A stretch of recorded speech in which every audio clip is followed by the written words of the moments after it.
Hi folks! Did you know that you can improve your English if you know the Venetian language? E nesse vídeo nós vamos falar sobre algo muito comum para quem já aprendeu inglês ou para quem está aprendendo inglês ainda, que são os verbos frasais. Acho que todo mundo já teve problemas com verbos frasais, principalmente os falantes de língua portuguesa, porque verbos frasais na língua portuguesa não são tão comuns assim.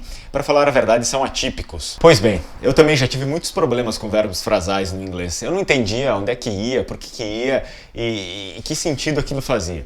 Até que um dia eu estava escrevendo em língua vêneta para um amigo meu, e aí eu me lembro que eu escrevi alguma coisa mais ou menos assim. Un fiato premura te a smorzarla, il tuo lavoro è svelto cosita, il te vin fora e sgarla. Mas aí eu parei e pensei, ele te vim fora, vim fora, eu já ouvi isso em algum outro lugar. Come out!